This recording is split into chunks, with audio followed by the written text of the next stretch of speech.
Pichat, c'est un vieux souvenir de jeunesse, d'adolescence, je dirais. Ça remonte à plus de 50 ans, quand il était dessinateur chez Pan. Pan était un journal satirique qui paraissait le mercredi, et il y avait des petits dessins ironiques de Pichat, généralement extrêmement bien enlevé et très surprenant. Je me rappelle d'un dessin pour la rubrique cinéma, on voyait un personnage passer un peigne dans ses cheveux et il en tombait des morceaux de pellicule, des pellicules cinématographiques.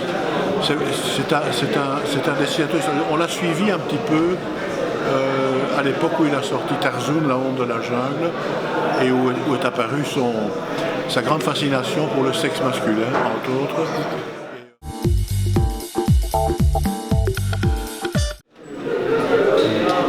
Finalement, je sais pas, on a commencé à se rouler des pelles.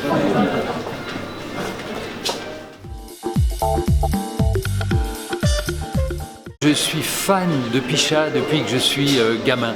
C'est-à-dire que je lisais tout ce que je pouvais comme dessin d'humour dans les journaux de mes parents, et donc forcément dans Pan et puis dans toutes les revues en Belgique où il était, j'aimais ce trait vif, c'était un petit peu pour moi le Réserve belge. Et il avait des idées fabuleuses, enfin ce dessin des bombes qui tombent sur le paysan vietnamien et qui font le drapeau américain, c'est un dessin absolument fondateur dans ma vie, c'est un dessin absolument mythique.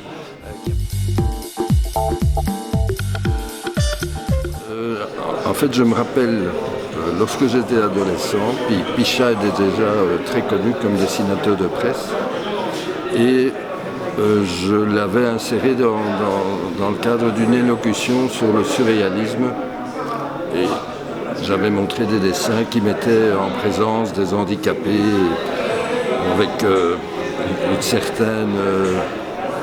c'est quand même un peu art. Et j'avais un petit peu oublié que le prof de français était amputé d'une jambe, et donc mon examen de français est passé à la trappe.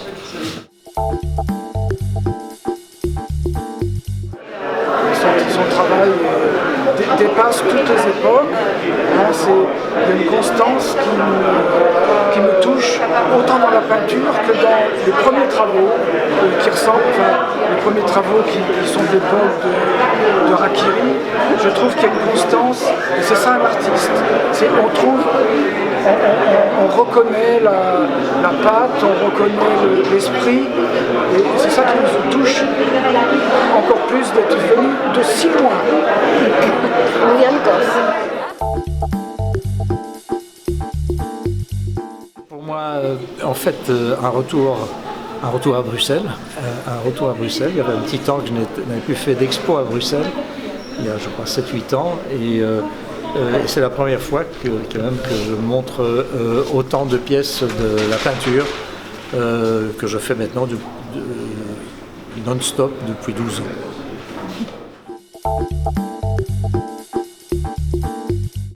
Le nouvel itinéraire artistique de Pichat est fabuleux, il est vraiment très très intéressant.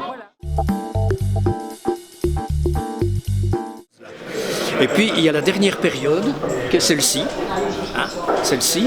où finalement l'espèce de côté glauque et l'espèce de côté champignon qui était déjà dans les cartoons. Si vous faites un tour sur les cartoons, vous allez voir qu'il y a une thématique du glauque et de l'extension de la colle champignonesque, etc. Eh bien, maintenant, ça passe directement dans les images. C'est de l'huile sur papier. Autrement dit, sur un papier qui n'est pas préparé. Autrement dit, cette huile, elle se diffuse à travers tout et elle bouffe tout. Et ce truc qui bouffe tout, c'est déjà ce qui se passait dans ces cartoons et déjà ce qui se passait dans ces films. Donc bravo, c'est super cohérent. On a l'impression d'avoir 3 œuvres différentes. Pas du tout. Il y a un fil rouge qui est là et qui est, à mon avis, tout à fait clair. Merci Pichat, c'est très bien. Merci. Et je retrouve ici des choses qui, à l'époque, on avait réfléchi une fois, 2 fois avant d'oser les exposer. Puis après, il y a eu tous les Tarzoun, etc., et Blanche-Neige. Et c'est presque devenu une banalité. Néanmoins, je crois que la force de Pichat, elle est toujours là, elle est intacte.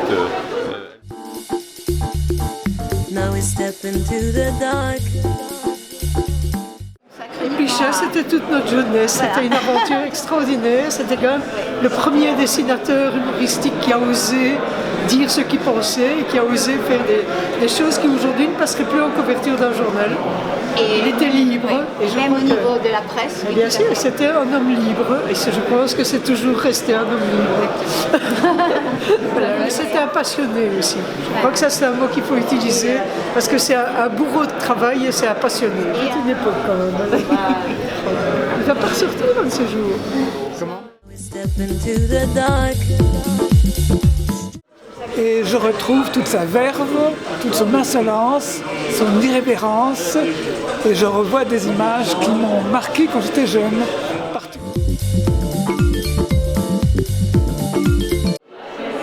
Pichat, tu connaissais Pichat toi ? Oui, bien. J'aime bien. Tu le connais quoi ? Des films ? Des films. Des films cochons. Tarzoun et la Génial, Tarzoun. Big Bang. Irrévérencieux. Oui, les zizi qui voilà, beaucoup de zizi, beaucoup de sexe, beaucoup de rock'n'roll. Les deux couilles. Voilà.